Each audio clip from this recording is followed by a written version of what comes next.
ಕರ್ನಾಟಕ ಮಹಾರಾಷ್ಟ್ರ ನಡುವೆ ಭಾಷಾ ಸಂಘರ್ಷವನ್ನು ತಿಳಿಗೊಳಿಸುವ ಪ್ರಯತ್ನಗಳು ನಡೀತಾ ಇದೆ. ಈ ಹೊತ್ತಲ್ಲೇ ಕಂಡಕ್ಟರ್ ವಿರುದ್ಧದ ಪೋಕ್ಸೋ ಕೇಸ್ಗೆ ಬಿಗ್ ಟ್ವಿಸ್ಟ್ ಸಿಕ್ಕಿದೆ. ಟಿಕೆಟ್ ಜಗಳ ಭಾಷಾ ಸಂಘರ್ಷಕ್ಕೆ ಕಾರಣವಾಗಿದ್ದರಿಂದ ಬೇಜಾರಾಗಿ ಕೇಸನ್ನು ವಾಪಸ್ ಪಡೆಯೋದಾಗಿ ದೂರುದಾರೆಯ ತಾಯಿ ಘೋಷಣೆ ಮಾಡಿದ್ದಾರೆ. ಕೇಸ್ ವಾಪಸ್ಗೆ ಯಾರ ಒತ್ತಡವೂ ಇಲ್ಲ, ನಾವು ಸಹ ಕನ್ನಡಿಗರೇ ಅಂತ ಹೇಳ್ಕೊಂಡಿದ್ದಾರೆ. ಕೇಸ್ ವಾಪಸ್ಗೆ ಕಂಡಕ್ಟರ್ ಮಹದೇವಪ್ಪ ಸಂತಸ ವ್ಯಕ್ತಪಡಿಸಿದ್ದಾರೆ. ಈ ಮಧ್ಯೆ ಕಂಡಕ್ಟರ್ ವಿರುದ್ಧ ಪೋಕ್ಸೋ ಕೇಸ್ ದಾಖಲಿಸಿದ್ದ ಸಿಪಿಐ ಗುರುರಾಜ್ ಕಲ್ಯಾಣ ಶೆಟ್ಟಿಯನ್ನ ಸಿಸಿಆರ್ಬಿಗೆ ಎತ್ತಂಗಡಿ ಮಾಡಿದ್ದಾರೆ. ಆರೋಪದ ಬಗ್ಗೆ ತನಿಖೆಗೆ ಆಯುಕ್ತರು ಆದೇಶವನ್ನು ಹೊರಡಿಸಿದ್ದಾರೆ. ಬೆಳಗಾವಿ ಬೆಳವಣಿಗೆಗಳ ಬಗ್ಗೆ ಸಿಎಂಗೆ ಸಾರಿಗೆ ಮಂತ್ರಿಗಳು ವಿವರಣೆಯನ್ನು ಕೊಟ್ಟಿದ್ದಾರೆ. ಸಮಸ್ಯೆ ಇತ್ಯರ್ಥಕ್ಕೆ ಮಹಾರಾಷ್ಟ್ರ ಸರ್ಕಾರ ಜೊತೆ ಮಾತುಕತೆ ನಡೆಸೋದಕ್ಕೆ ಸಿಎಸ್ಗೆ ಸಿಎಂ ಸಿದ್ದರಾಮಯ್ಯ ಅವರು ಸೂಚನೆ ಕೊಟ್ಟಿದ್ದಾರೆ. ಈ ಬೆನ್ನಲ್ಲೇ ಸ್ಥಗಿತವಾದ ಬಸ್ ಪುನಾರಂಭ ಸಲುವಾಗಿ ಎರಡೂ ರಾಜ್ಯದ ಅಧಿಕಾರಿಗಳು ವರ್ಚುವಲ್ ಸಭೆ ನಡೆಸಿದರು. ನಾಳೆಯಿಂದ ಬಸ್ ಪುನಾರಂಭಕ್ಕೆ ಒಪ್ಪಿಗೆ ಸೂಚಿಸಿದರು. ಬಸ್ಗಳ ಮೇಲೆ ದಾಳಿಯಾದರೆ ಕ್ರಮಕ್ಕೂ ಕೂಡ ತೀರ್ಮಾನಿಸಿದ್ದಾರೆ. ಇದೇನ ಕನ್ನಡ ಮರಾಠಿ ಅಂತ ಏನಿಲ್ಲ, ಟಿಕೆಟ್ ಸಲುವಾಗಿ ಆಗಿದ್ದೀರಿ. ಟಿಕೆಟ್ ಸಲುವಾಗಿ ಆದದ್ದನ್ನ ಮರಾಠಿ ಮತ್ತು ಕನ್ನಡ ಅಂತ ಹೇಳಿ ಇದನ್ನ ಮಾಡಿದ್ದಾರೆ. ಸ್ವ ಇಚ್ಛೆಯಿಂದ ನಾವು ವಾಪಸ್ ತಗೊಳಕತ್ತೇವ್ರಿ ಸರ್. ಇದನ್ನ ಯಾರ್ದು ಫೋರ್ಸ್ ಇಲ್ಲ, ಏನಿಲ್ಲ, ಒತ್ತಾಯ ಇಲ್ಲ. ಕರ್ನಾಟಕ ಮತ್ತು ಮಹಾರಾಷ್ಟ್ರ ಇದು ಜಗಳ ಆಗತ್ತೈತಿರಲ್ಲ, ಇದನ್ನ ನೋಡಿ ನಮ್ಗೆ ಬೇಜಾರ್ ಆಗತ್ತೈತ್ರಿ. ಇದೇ ಮುಗಿಸ್ಬೇಕಂದ್ರೆ ನಮ್ಗೆ ನಾವು ಕಳಕಳಿಯಿಂದ ಬಿಡ್ಕೋತೇವ್ರಿ ಸರ್. ಇದಕ್ಕೆ ಜಗಳ ಬೇಡ ಸರ್. ಇದು ಸತ್ಯಕ್ಕೆ ಜಯ ಸರ್, ಸಿಗಲೇಬೇಕು ಸರ್. ನಾನು 18 ವರ್ಷ ಅದೇ ಲೈನಲ್ಲಿ ಮಾಡಿದ್ದೀನಿ. ಬಟ್ ದೇವ್ರ ಮೇಲೆ ಪ್ರಮಾಣ ಮಾಡಿ ಹೇಳ್ತೀನಿ, ಯಾವ ಹೆಣ್ಮಕ್ಳಿಗಾಗಲಿ ಕೆಟ್ಟ ದೃಷ್ಟಿಯಿಂದ ನಾನು ನೋಡೋದು ಇಲ್ಲ ಸರ್. ಬಟ್ ಅವರು ನೋಡಿ ಈಗ ಹುಡುಗಿ ಅದು ನನ್ನ ಮಗಳಿದ್ದಾಗೆ, ನನ್ನ ಮಗನೂ ಆ ಹುಡುಗಿ ವಾರ್ಗಿನೇ ಇದೆ. ಬಟ್ ಆ ಥರ ಮಾಡಬಾರ್ದಾಗಿತ್ತು. ಅವ್ರು ಯಾರ್ದೋ ತಲೆಯೊಳಗೆ ತುಂಬಿಕೊಂಡು ಈ ಥರ ಮಾಡಿದ್ದಾರೆ ಸರ್. ನಾನು ಮೊನ್ನೆನೇ ಹೇಳಿದ್ನಲ್ಲ, ಇದು ಸುಳ್ಳು ಕೇಸು, ಆಫ್ಟರ್ ಥಾಟ್ ಈ ಗಲಾಟೆ ಆಯ್ತಲ್ಲ, ಅದಕ್ಕೆ ಒಂದು ಕೌಂಟ್ರ್ ಕೊಡಬೇಕು ಅಂತ ಈ ರೀತಿ ಯಾರೋ ಹೇಳ್ಕೊಟ್ಟು ಮಾಡ್ತಿದ್ರು. ಆಮೇಲೆ ಲಕ್ಷ್ಮೀ ಹೆಬ್ಬಾಳ್ಕರ್ ಅವರು ಭಾಳ ಸ್ಪಷ್ಟವಾಗಿ ಅವರು ಹೇಳಿದ್ರು, ಘಟನೆ ಆಗಿದ್ದ ದಿವಸನೇ ಪೋಕ್ಸೋ ಕೇಸು ಯಾವುದೇ ಕಾರಣಕ್ಕೂ ರಿಜಿಸ್ಟ್ರೇಷನ್ ಮಾಡಬಾರ್ದು, ಇದು ಸುಳ್ಳು ಅಂತ ಕೂಡ ಇನ್ಸ್ಟ್ರಕ್ಷನ್ಸ್ ಕೊಟ್ಟಿದ್ರು ಅವರು. ಆಲ್ರೆಡಿ ಅದು ಆರ್ಡರ್ ಪಾಸ್ ಆಗಿದೆ. ಅವರು ಈಗ ನಾನು ಮಾಡಿದ್ದೀನಿ. ಮಾರಿಹಾಲ್ PI ಮೇಲೆ ಒಂದು ಎನ್ಕ್ವೈರಿ ಶುರು ಮಾಡಿದ್ದೀನಿ. ಈ ವಿಷಯ ಬಗ್ಗೆ ಏನಾಗಿದೆ, ಯಾವುದು ಟಪ್ ಆಗಿದೆ ಅಲ್ಲೋ, ಅದು ಒಂದು ಎನ್ಕ್ವೈರಿ ನಾನು ಶುರು ಮಾಡಿದ್ದೀನಿ. ಎನ್ಕ್ವೈರಿ ಆಫೀಸರಿಗೆ ನಾನು DCP ಕ್ರೈಮ್ಗೆ ನಾನು ಕಳಿಸ್ತೀನಿ. ಸರ್, ಈಗ ನೆನ್ನೆ ನೀವು ಕೂಡ ಹೇಳ್ತಾ ಇದ್ರಿ ಟಿಕೆಟ್ ಸಲುವಾಗಿ ಗಲಾಟೆ ಆಗಿದ್ರೆ ಅಲ್ಲಿಗೆ ನಿಲ್ತಿತ್ತು, ಪೋಕ್ಸೋ ಬಂದಿದ್ದಕ್ಕೆ ಇಷ್ಟೆಲ್ಲ ಆಗಿದ್ದು ಅಂತ. ಈಗ ಅವ್ರ ತಾಯಿ ಕೂಡ ಹೇಳ್ತಿದ್ದಾರೆ ಸರ್, ಟಿಕೆಟ್ ವಿಷಯವಾಗಿ ಗಲಾಟೆ ಆಗಿದ್ದು, ಈಗ ಅದು ಇಷ್ಟೆಲ್ಲ ಆಗಿದ್ದಕ್ಕೆ ನಿಂತು ಹೆಣ್ಣು ಮಗಳಿಗೆ ಕಂಡಕ್ಟರ್ ಟಿಕೆಟ್ ಕೇಳದೇ ಇಲ್ವಲ್ಲ, ಜೊತೆಲಿ ಒಬ್ಬ ಹುಡುಗ ಇದ್ದ. ಎಕ್ಸಾಕ್ಟ್ಲಿ, ಅಣ್ಣ ಸರ್, ಸ್ವಂತ ಹುಡುಗಂದಾಗಿದೆ. ಈಗ ಅವ್ರು ಕನ್ನಡಿಗರು ಅಂತಾರೆ, ನೀವು ಅವನನ್ನ ಅಣ್ಣ ಅಂತೀರಿ. ಅಣ್ಣನ ಕನ್ನಡ ಬರ್ಬೇಕಲ್ಲ, ಅವ್ರು ಕನ್ನಡಿಗರೇ ಆಗಿದ್ರೆ. ಅಲ್ಲ, ಅವರು ಮರಾಠಿಗರೇ, ಇಲ್ಲಿರೋದ್ರಿಂದ ನಾವು ಕನ್ನಡಿಗರು ಅಂತ ಹೇಳಿದಾರೆ ಸರ್. ಹಾಗೆ ಆಕ್ಚುಲಿ ಅವ್ರ ಮನೆಗೆ ತಾಯಿ ಕನ್ನಡ ಇಷ್ಟ ಚೆನ್ನಾಗಿ ಬಂದ್ರೆ ಮಕ್ಕಳಿಗೆ ಬರಲ್ವಾ? ಮಗಳಿಗೆ ಬರಲ್ವಾ? ಇಂಗ್ಲಿಷು ಮರಾಠಿ. ಅಣ್ಣನಿಗೆ ಅವನ ಕತೆ ಗೊತ್ತಿಲ್ಲ. ಫೇರ್. ಸೊ ಈಗ ಅದು ಅಷ್ಟಾಗಿತ್ತು. ಇದಾದ ಮೇಲೆ ಬಂದು ಪುಂಡು ಪೋಖ್ರಿಗಳ ಥರ ಹೊಡೆದವರು, ಮತ್ತು ನಾನು ನೆನ್ನೆನೇ ಹೇಳಿದೆ, ಆಂದೋಲನ ಜೀವಿಗಳು, ಅವ್ರಿಗಿದೆ ಕೆಲಸ. ನಾನು ನೆನ್ನೆನೇ ಹೇಳಿದೆ, ಅವ್ರಿಗೆ ಬೇಕಿತ್ತಿದು. ಅವರೇನು ಮಾಡಿದ್ದಾರೆ, ಹೇಳಿಕೊಟ್ಟು ಇದನ್ನು ಕೆಲಸ ಮಾಡಿಸಿದ್ದಾರೆ. ಇದರಲ್ಲಿ ಆಲೋಚನೆ ಮಾಡಬೇಕಾಗಿದ್ದು ಇನ್ಸ್ಪೆಕ್ಟ್ರು, PSI ಒಂಚೂರು ಹೋಲ್ಡ್ ಮಾಡ್ಕೋಬೇಕಿತ್ತು. ನಾನು ರಿಜಿಸ್ಟರ್ ಮಾಡಬೇಡಿ ಅಂತ ಹೇಳಿಲ್ಲ. ಯಾಕಂದರೆ ಒಂದು ಹೆಣ್ಣು ಮಗಳು ಗಟ್ಟಿಯಾಗಿ ಬಂದು ನಾನು ಪೋಕ್ಸೋ ಕೊಡಬೇಕು ಅಂದರೆ ಅವನು ಆಫೀಸರ್ ಏನು ಮಾಡೋಕ್ಕಾಗತ್ತೆ, ಪಾಪ ತಗೊಳ್ಳೇಬೇಕಾಗುತ್ತೆ. ಅದಾಗ್ತಿರ್ಲಿಲ್ಲ. He should have used this. ಸ್ವಲ್ಪ ಬ್ರೈನ್ ಓಡಿಸ್ಬೇಕಿತ್ತು. ಕೂರಿಸ್ಬಿಟ್ಟು, ಹೀಟಲ್ಲಿದೆ, ನಾಳೆ ಬನ್ನಿ ತಗೊಳ್ಳೋಣ, ನೋ ಪ್ರಾಬ್ಲಮ್, ಈಗ ಒಂದು ಸೇವಿಸ್ ಮಾಡಿ ಇಟ್ಕೊಂಡಿದ್ದೀನಿ ಇಲ್ಲಿ, ನಾನು ತೊಗೊಂಡಿಲ್ಲ ಅನ್ಕೋಬೇಡಿ, ನೀವು ತೊಗೊಂಡಿದ್ದೀನಿ ಅಮ್ಮ, ಬಟ್ ನೀವು ನಾಳೆ ಬೆಳಿಗ್ಗೆ ಬನ್ನಿ, ಕೂತ್ಕೊಂಡು ಮಾತಾಡೋಣ, ಪೋಕ್ಸೋ ಆಗತ್ತಾ ಇಲ್ವಾ ಯೋಚನೆ ಮಾಡೋಣ. ಬಸ್ ಒಳಗಡೆ ಹ್ಯಾಕ್ ಪೋಕ್ಸೋ ಆಗತ್ತದು, ಅಲ್ಲಿ 106 ಜನ ಇರ್ತಾರೆ. ಸಾಮಾನ್ಯವಾಗಿ ಇಂಥ ಪ್ರಕರಣಗಳಲ್ಲಿ ಬಹಳ ಜನಕ್ಕೆ ಇದು ಅರಿವಿರುತ್ತೆ ಅಂತ ನಾನು ಅನ್ಕೊಂಡಿದ್ದೀನಿ. ಬ್ಯಾಡ್ ಟಚ್ ಅಂಡ್ ಗುಡ್ ಟಚ್ ಅಂತ ಇದೆ ಅದರಲ್ಲಿ. ಹೆಣ್ಮಕ್ಳಿಗೆ ಎಲ್ಲರೂ ಹೇಳ್ಕೊಡ್ತಾರೆ ಸರ್ ಈ ವಿಷಯ. ಚಿಕ್ಕ ಮಕ್ಕಳಿಂದ ಎಲ್ರಿಗೂ ಹೇಳ್ಕೊಡ್ತಾರೆ. ಹೇಳ್ಕೊಡ್ಬೇಕದು. There is something called bad touch and there is something called good touch ಅಲ್ವಾ? ಒಂದು ಹೆಣ್ಣು ಮಗಳು ಅಥವಾ ಒಂದು ಹುಡುಗ ತುಂಬ ಮುದ್ದಾಗಿದ್ದಾನೆ ಹುಡುಗ ಅಂದಾಗ ಹುಡುಗಿ ಅವನನ್ನು 2 ಸರಿ ನೋಡ್ಬಿಟ್ರೆ ಅದು ಸೆಕ್ಶುಯಲಿನೇ ಆಗಬೇಕು ಅಂತೇನಿಲ್ಲ. ಹಾಗೆ ಒಂದು ಮುದ್ದಾದ ಮಗು ಹೋಗಿದೆ ಅಂದಾಗ ಯಾರೋ ನೋಡಿದ್ರೆ ಅದು ಆಗಬೇಕು ಅಂತಾನೆ ಇಲ್ಲ.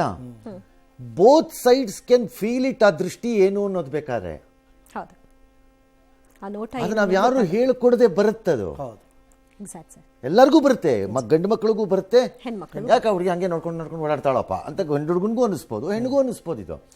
ಹಾಗಾಗಿ ಈ ಪ್ರಕರಣ ಬಹಳ ಚಿಲ್ಲರೆ ಕತೆ ಇದು ನನ್ನ ಪ್ರಕಾರದಲ್ಲಿ. ಇದನ್ನ ಬಳಸ್ಕೊಂಡ್ರು, ಅದಕ್ಕೆ ಆ ಸಬ್ ಇನ್ಸ್ಪೆಕ್ಟರ್ ಬಲಿಪಶು. ಅಥವಾ ಸಬ್ ಇನ್ಸ್ಪೆಕ್ಟ್ರು ಆತರ ಅವ್ರ ಫೇವರ್ ಆಗಿ ಏನೋ ಆ ಥರನೋ ಅಥವಾ ನಂದು ಇರಲಿ ಬಿಡು ತುಪ್ಪ ಹಾಕ್ತೀನಿ ಎತ್ಲ ಕಡೆಗೆ ನಾನು ದೊಡ್ಡ ಹೀರೋ ಆಗ್ಬಿಡ್ತೀನಿ ಏನೋ ಟೈಪೋ ಏನೋ ಮಾಡೋಕ್ಕೋದು ಅದು ಇಲ್ಲಿಗೆ ಬಂದು ನಿಲ್ತು. ಅದು ಪೋಕ್ಸೋ ಕೇಸ್ ಆಗಬೇಕಾದಂಥದ್ದಲ್ಲ, ಅಲ್ಲಿಗೆ ತಡೀಬೇಕಿತ್ತು. ತಡೆದು 4 ಜನ ಯಾರದು ಪೋಖ್ರಿ ಕೆಲಸ ಮಾಡಿದವ್ರು ಕರ್ಕೊಂಬನ್ನಿ ಇಲ್ಲಿ ಅಂತ ಹೇಳಿ ಭಾಳ ಜಾಸ್ತಿ ಅಲ್ಲಿ ಕೌಂಟರ್ ಕೇಸ್. ರಾಮಲಿಂಗಾರೆಡ್ಡಿ ಅವರು ಹೇಳ್ತಿದ್ರಲ್ಲ ಕೌಂಟರ್ ಮಾಡೋಕ್ಕೆ ಆಫ್ಟರ್ ಥಾಟಲ್ಲಿ ಮಾಡಿದ್ದಾರೆ ಅಂತ. ಇವಾಸ್ ಎ ಹೋಮ್ ಮಿನಿಸ್ಟರ್. ರಾಮಲಿಂಗಾರೆಡ್ಡಿ ಅವ್ರಿಗೆ ಗೊತ್ತು ತಮ್ಮ ಹೋಮ್ ಮಿನಿಸ್ಟರ್ಗೆ ಏನೇನು ಕಚಡ ಕೆಲಸ ಯಾರ್ಯಾರು ಯಾವ್ಯಾವ ಪೊಲೀಸ್ ಸ್ಟೇಷನ್ ಲೆವೆಲ್ಗಳಲ್ಲಿ, ಆಫೀಸರ್ ಲೆವೆಲಲ್ಲಿ, ಜನರಲ್ ಲೆವೆಲಲ್ಲಿ ಮಾಡ್ತಾರೆ ಅನ್ನೋದು ಅವ್ರಿಗೆ ಗೊತ್ತಿಲ್ವೇ ಅವ್ರಿಗೆ? ಗೊತ್ತಿರಬೇಕು. ಒಂದು ಮ್ಯಾಕ್ಸಿಮಮ್ ಕೇಸಲ್ಲಿ ಇನ್ನೇನಾಗ್ಬೋದಾಗಿತ್ತು ಅಂದರೆ ನನ್ನ ಪ್ರಕಾರದಲ್ಲಿ ಆ 4 ಹುಡುಗರು ಕಂಡಕ್ಟರ್ ಮೇಲೆ ಬೇಕಾದ್ರೆ ಒಂದು ಕೊಡ್ಬೋದಿತ್ತು. ನಮ್ಮನ್ನೂ ತಳ್ಳಿ ನಮ್ಮ ಮೇಲೂ ಹಲ್ಲೆ ಮಾಡಿದ್ದಾರೆ ಹಂಗೆ ಕೊಡ್ಬೋದಾಗಿತ್ತು ಅಂತ ಬೇಕಾದ್ರೆ ಒಂದು ಆಗ್ಬೋದಾಗಿತ್ತು. ಆ ಹುಡುಗರು ಬಂದದ್ದೇ ಹೊಡಿಯೋ ಸಲುವಾಗಲ್ವಾ ಸರ್? ಈ ಹುಡುಗಿ ಕರ್ಸಿರೋದು ಆಯ್ತು, ಬಂದ್ವಿ ಅಲ್ಲಿ ಮಾತಕ್ಕೆ ನಮ್ಗೆ ಹೊಡೆಯಕ್ಕೆ ಬರಲಿಲ್ಲ, ಏನು ಅಂತ ಕೇಳಕ್ ಬಂದ್ವಿ. ಆಗ ಅವ್ರು ನಮ್ಮನ್ನು ಅವಾಚ್ಯ ಶಬ್ದಗಳಿಂದ ನಿಂದಿಸ್ಬಿಟ್ರು ಅಂತೇನೋ ಅದಾಗ್ಬೋದಿತ್ತು. ಅದು ಬೋಗಸ್ ಕೇಸೇ. ಹೌದು, ಅದಾಗ್ಬೋದಿತ್ತು.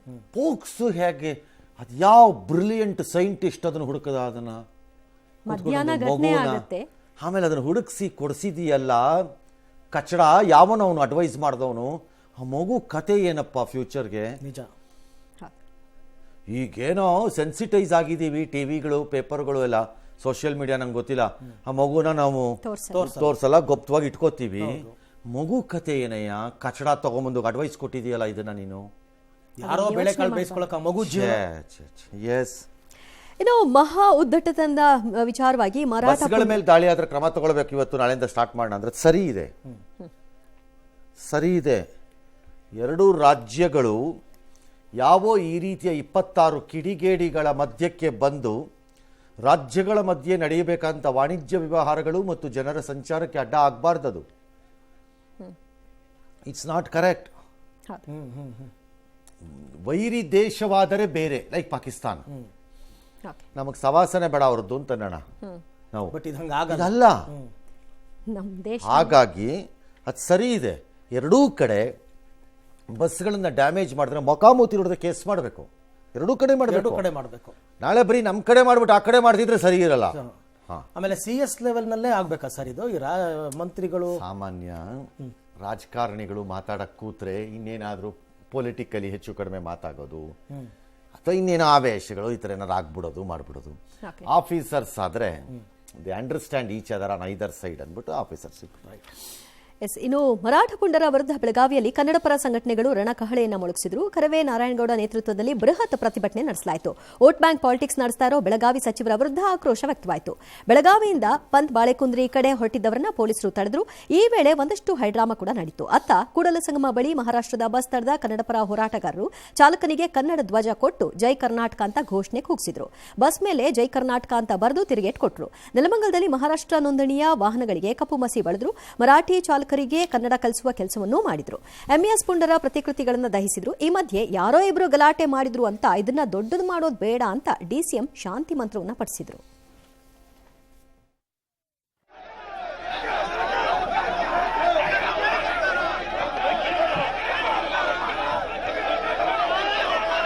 ಜೈ ಕರ್ನಾಟಕ. ಜೈ ಕರ್ನಾಟಕ.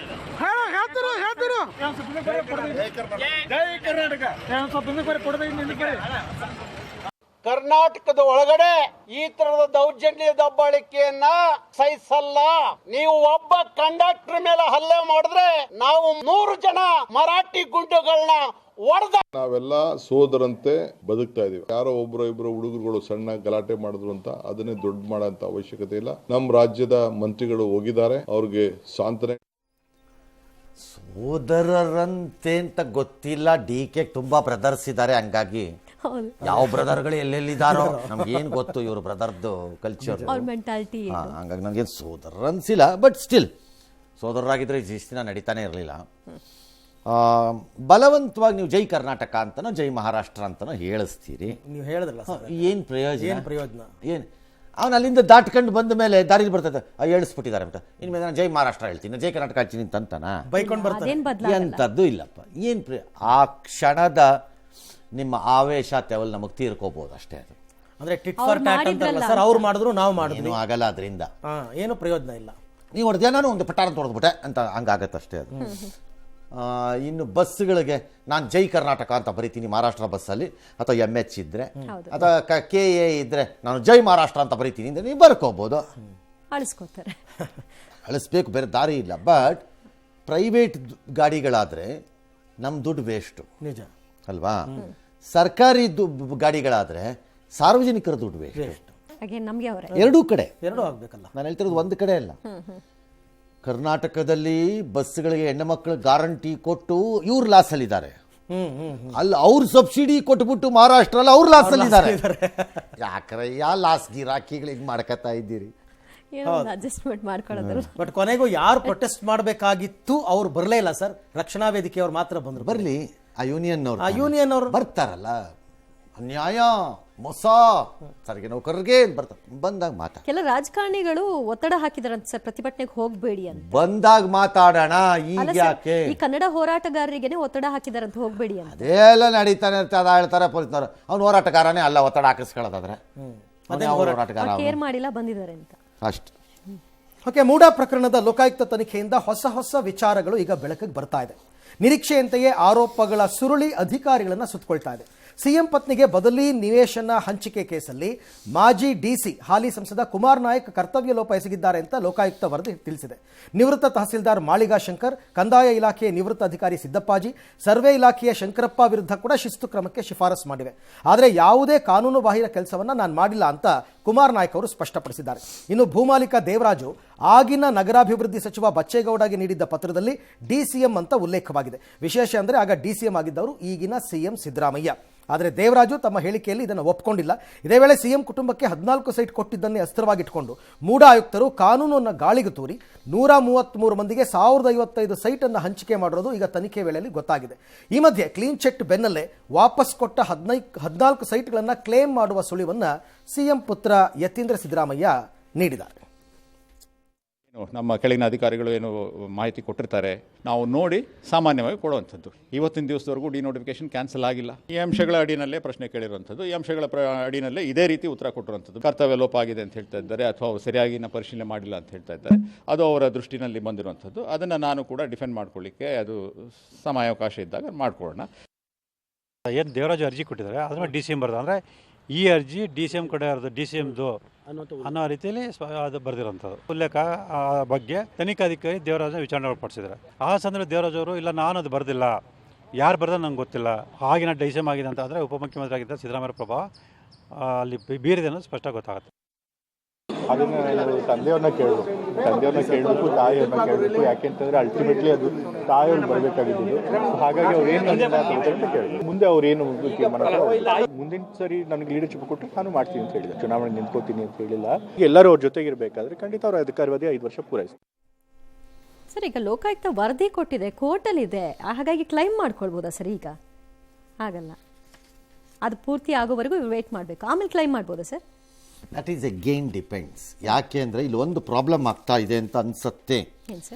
ಈ ಪ್ರಕರಣದಲ್ಲಿ ಕುಮಾರ್ ನಾಯಕ್ ಕರ್ತವ್ಯ ಲೋಪ ಎಸಗಿದ್ದಾರೆ. ವರದಿ ಯಾರದ್ದು? ಲೋಕಾಯುಕ್ತ ರಿಪೋರ್ಟ್. ಎಸಗಿದ್ದಾರೋ ಇಲ್ಲವೋ ಗೊತ್ತಿಲ್ಲ, ಅದು ಇತ್ಯರ್ಥ ಆಗ್ಬೇಕು, ಕೋರ್ಟಲ್ಲಿ ಆಗ್ಬೇಕು, ಅದು ಡೌಟೇ ಇಲ್ಲ. ಓಕೆ, ಯಾಕೆ? ಒಂದು ವೇಳೆ ಅವರು ಎಸಗಿದ್ದಾರೆ ಅಂತ ಆಯ್ತು ಅಂತ ಇಟ್ಕೊಳ್ಳೋಣ, ಯಾರು? ಕುಮಾರ್ ನಾಯಕ್. ಸೊ ಮೂಲನೇ ತಪ್ಪಾಯಿತು. ಆ ಮೂಲ ತಪ್ಪಿನಿಂದ ನಂತರ ನಡೆದ ಎಲ್ಲ ಬೆಳವಣಿಗೆಗಳಾಗಿ ಫೈನಲಿ 14 ಸೈಟ್ಗೆ ಹೋಯ್ತದು. ಹೌದು, ಅಷ್ಟು ಪ್ರೋಸೆಸ್. ಅದೇ ತಪ್ಪಾದಾಗ ಈ ಎಂಡ್ ಹೆಂಗೆ ನ್ಯಾಯಬದ್ಧ ಆಗತ್ತೆ? ಅದೊಂದು ಪ್ರಶ್ನೆ.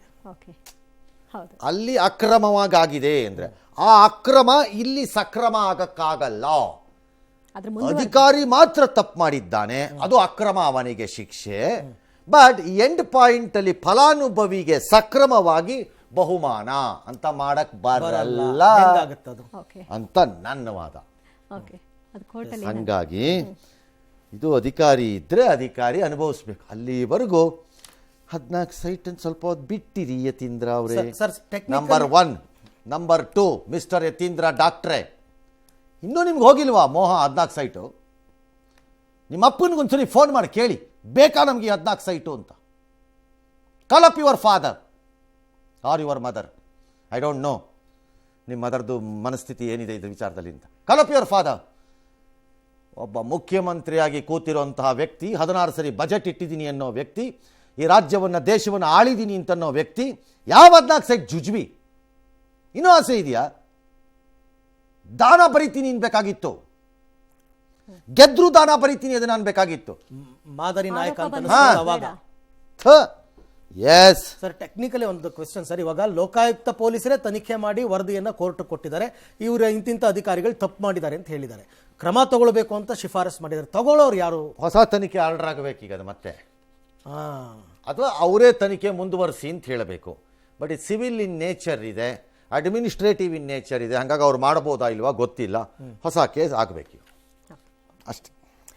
ಇನ್ನು ಗ್ಯಾರಂಟಿಗಳನ್ನ ಅರ್ಹರಿಗಷ್ಟೇ ಇಡಿ ಏನಾದ್ರು ತಗೊಂಡ್ರೆ ಗೊತ್ತಿಲ್ಲ. ಇಡಿ ಅವ್ರದ್ದು ಇದೆಯಲ್ಲ ಸರ್, ಇವಾಗ ಇನ್ನು ತೀರ್ಮಾನ ಆಗಿಲ್ಲ, ಆಗತ್ತೆ ಅಂತ ನಾನು ಹೇಳಿಲ್ಲ. ಇನ್ನು ಗ್ಯಾರಂಟಿಗಳನ್ನು ಅರ್ಹರಿಗಷ್ಟೇ ತಲುಪಿಸುವ ನಿಟ್ಟಿನಲ್ಲಿ ರಾಜ್ಯ ಸರ್ಕಾರ ಯೋಜನೆಗಳ ಮರುಪರಿಶೀಲನೆಗೆ ಮುಂದಾಗುವಂತೆ ಕಾಣಿಸ್ತಾ ಇದೆ. ಗ್ಯಾರಂಟಿ ವಾಪಸಿ ಅಭಿಯಾನವನ್ನ ಸಚಿವರ ಮೂಲಕ ಸದ್ದಿಲ್ಲದೆ ಮುನ್ನೆಲೆಗೆ ತರ್ತಾ ಇದ್ದಾರಾ ಅನ್ನೋ ಪ್ರಶ್ನೆ. ಉಳ್ಳವರು ಗ್ಯಾರಂಟಿ ತ್ಯಜಿಸಬೇಕು ಅಂತ ಮೊನ್ನೆಯಷ್ಟೇ ಸಚಿವ ಎಂಬಿ ಪಾಟೀಲ್ ಹೇಳಿದ್ರು. ಬಿಪಿಎಲ್ ಪಡಿತರ ಚೀಟಿ ಹೊಂದಿರುವ ಅನರ್ಹರನ್ನ ಗುರುತಿಸ್ತೀವಿ ಅಂತ ಸಚಿವ ಮುನಿಯಪ್ಪ ಕೂಡ ಹೇಳಿದ್ರು. ಇದೀಗ ಬಿಪಿಎಲ್ ಕಾರ್ಡ್ ಆಧರಿಸಿ ಗ್ಯಾರಂಟಿಗಳ ಹಂಚಿಕೆ ಆಗಬೇಕು, ಬಡವರಿಗೆ ಮಾತ್ರ ಗ್ಯಾರಂಟಿಗಳ ಫಲ ಸಿಗಬೇಕು ಅಂತ ಸಚಿವ ಪರಮೇಶ್ವರ್ ಹೇಳಿದ್ದಾರೆ. ಅಲ್ಲದೆ ಗ್ಯಾರಂಟಿಗಳು ಸರ್ಕಾರಕ್ಕೆ ಹೊರೆ ಆಗಿವೆ ಅನ್ನೋದನ್ನು ಕೂಡ ಒಪ್ಪಿಕೊಂಡಿದ್ದಾರೆ. ಆದರೆ ಸಚಿವ ಮುನಿಯಪ್ಪ ಮಾತ್ರ ಇದನ್ನು ಒಪ್ತಾ ಇಲ್ಲ. ಈ ಮಧ್ಯೆ ಗ್ಯಾರಂಟಿಗಳು ಮುಂದುವರಿಯುವ ಗ್ಯಾರಂಟಿ ಇಲ್ಲ ಅಂತ ವಿಪಕ್ಷ ನಾಯಕ ಅಶೋಕ್ ಟೀಕಿಸಿದ್ದಾರೆ.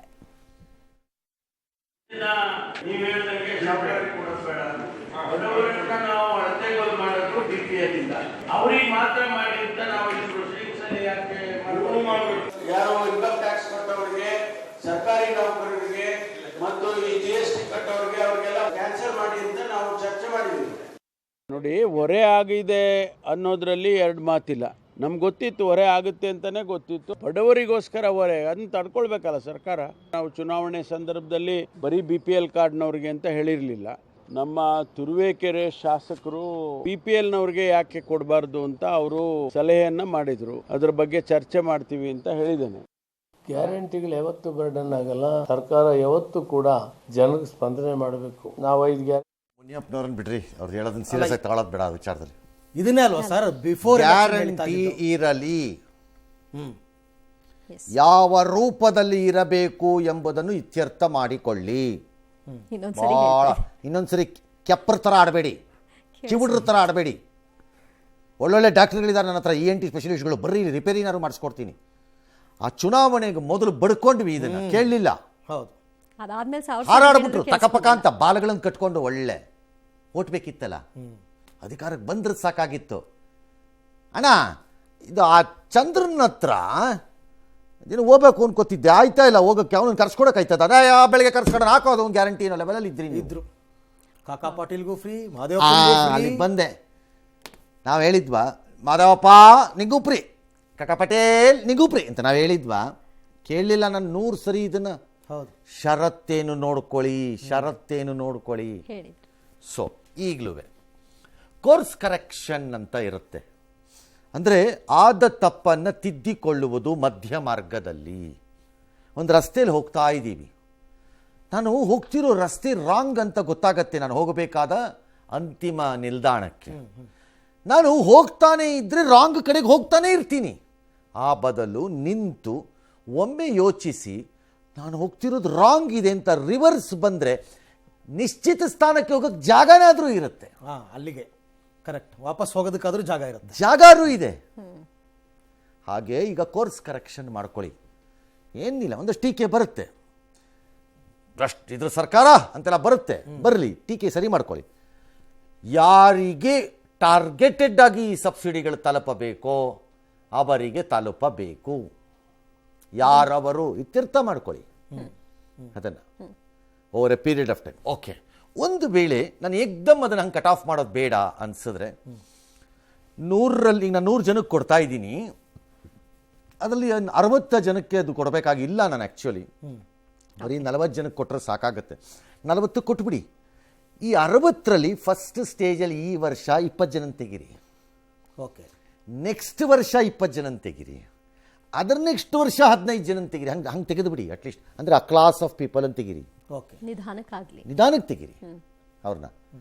ಅದು ಬಿಟ್ಬಿಟ್ಟು ನೀವು ಈಗಲೂ ಬುರುಡ ಬಿಟ್ಟರೆ ಕೂತ್ಕೊಂಡು ಗ್ಯಾರಂಟಿ ನೀಡಲ್ಲ ದುಡ್ಡು ಎಷ್ಟು ಬೇಕು ದುಡ್ಡು ಕಲೆಕ್ಷನ್ ಅಷ್ಟೇ ಅಂತ ಡಿ ಕೆ ಶಿವಕುಮಾರ್ ಅವರ ಕಲೆಕ್ಷನ್ ಟಾಕ್ ಮಾಡಿಬಿಟ್ರೆ ಕಲೆಕ್ಷನ್ ಟಾಕ್ ನಾವೆಲ್ಲಿಗೆ ಹೋಗೋಣ ಹೇಳಿದ್ರೆ ಅರ್ಥ ಮಾಡ್ಕೋಬೇಕು. ಸಿದ್ದರಾಮಯ್ಯನವರು ಅವರೇನು ಅರ್ಥಶಾಸ್ತ್ರಜ್ಞರೋ ಅಂತಾರೆ. ಅರ್ಥಶಾಸ್ತ್ರಜ್ಞ ಆಗಲೇಬೇಕಾಗಿಲ್ಲ ಅರ್ಥಶಾಸ್ತ್ರವನ್ನು ತಿಳಿದುಕೊಳ್ಳಕ್ಕೆ. ಕೌಟಿಲ್ಯನ ಅರ್ಥಶಾಸ್ತ್ರದಲ್ಲಿ ಅವನು ಯಾವ ಕಾಲೇಜ್ಗೂ ಹೋಗಲಿಲ್ಲ. ಹೌದು. ಭಾಳ ಒಳ್ಳೊಳ್ಳೆ ಅರ್ಥಶಾಸ್ತ್ರದ ಬಗ್ಗೆ ಪುಸ್ತಕ ಬರೆದಿರೋರು ಅಥವಾ ಪೇಪರ್ಗಳಲ್ಲಿ ಕೆಲಸ ಮಾಡ್ತಿರೋರೆಲ್ಲ ಯಾರು MBA MBBM MBM XMDM ಅವೆಲ್ಲ ಮಾಡಿಲ್ಲ, ಮಾಡಬೇಕಾಗಿಲ್ಲ. ರಾಜಕೀಯ ಶಾಸ್ತ್ರ ಓದ್ದವ್ರು ಮಾತ್ರ ರಾಜಕೀಯಕ್ಕೆ ಬರಬೇಕು ಅಂತ ಏನಾರು ಇದೆಯೇ? ಖಂಡಿತ ಇಲ್ಲ. ಸಿದ್ದರಾಮಯ್ಯನವರೇ ಇದೆಯೇ? ಇಲ್ಲ. ನಿಮ್ಮ ಮಗ ಡಾಕ್ಟ್ರ್ ಮಾಡಿ ಬಂದ್ಬಿಟ್ರೆ ಯೂಸ್ಲೆಸ್ ಫೆಲೋ, ಅವ್ರು ಯೋಗ್ಯರಲ್ಲ ಅಂತ ಹೇಳ್ಬಿಡೋಣ? ಹಂಗೇನಿಲ್ಲ. ಒಂದೊಂದು ವಿಷಯವನ್ನು ಅರ್ಥ ಮಾಡಿಕೊಳ್ಳುವ ಆಸಕ್ತಿ ಇದ್ದವ್ರಿಗೆ ಅದು ಅರ್ಥ ಆಗುತ್ತೆ. ಖಂಡಿತ ಅರ್ಥ ಆಗುತ್ತೆ ಅಷ್ಟೇ. ಹಾಗಾಗಿ ಈಗಲೂ ಅರ್ಥ ಮಾಡ್ಕೊಳ್ಳಿ. ಟಾರ್ಗೆಟೆಡ್ ಸಬ್ಸಿಡಿ ಕಡೆಗೆ ಮೂವ್ ಆಗದೆ ಇದ್ದರೆ ಅನುಭವಿಸಿ. ಯಾರು ಬೇಡ ಅಂದವ್ರು ನಿಮ್ಮನ್ನು? ಅಲ್ಲ ಸರ್, ನಮ್ಮ ಜನಗಳಿಗೆ ರುಚಿ ತೋರಿಸ್ಬಿಟ್ಟು ಈಗ ನಾವು ಅದನ್ನೆಲ್ಲ ವಾಪಸ್ ತಗೋತೀವಿ ಅಂತಂದ್ರೆ ಜನ ಬಿಡ್ತಾರ ಸರ್? ಜನಾಕ್ರೋಶ ಜಾಸ್ತಿ ಆಗಲ್ವಾ ಅಂತ? ಆಗಬಹುದು, ನಾನು ಆಗಲ್ಲ ಅಂತ ಹೇಳಲ್ಲ. ಅದನ್ನು ಅರ್ಥ ಮಾಡಿಸ್ಬಿಟ್ಟು ಮಾಡಬೇಕು, ಬೇರೆ ದಾರಿ ಇಲ್ಲ. ಅದೇ ನೀವು ಹೇಳುವಾಗ ಕೊಡೋದು ಸುಲಭ, ತಗೊಳ್ಳೋದು ಕಷ್ಟ. ಬಟ್ ಮಾಡಬೇಕು, ಬೇರೆ ದಾರಿ ಇಲ್ಲ. ಈಗ ಅದಕ್ಕೋಸ್ಕರ ಅಭಿಪ್ರಾಯ ರೂಪಿಸಕ್ಕೆ ಒಬ್ಬೊಬ್ಬ ಮಂತ್ರಿಗಳು ಈ ಥರ ಸ್ಟೇಟ್ಮೆಂಟ್ ಕೊಡ್ತಾ ಇರೋದಾ? ಗೊತ್ತಿಲ್ಲ, ಅದೆಲ್ಲ ನನಗೆ ಗೊತ್ತಿಲ್ಲ. ನೀವು ನನಗೆ ಊಹಾತ್ಮಕವಾಗಿ ಬಂದು ನನ್ನನ್ನು ಕೇಳಿದ್ರೆ ನಾನೇನು ಹೇಳಲಿ? ಮತ್ತೆ ನಾನು ಪಾಕಿಸ್ತಾನದ ಮಿನಿಸ್ಟರ್ ಥರ ಯಾವುದೋ ಚರ್ಚೆ ಥರ ಹೇಳಲ್ಲ? ಪಂಡಿತರು ಬಂದು ಮಾಟ ಮಾಡಿದ್ರು ನನಗೆ ಇಲ್ಲಿ ಅಂತ. ರೈಟ್.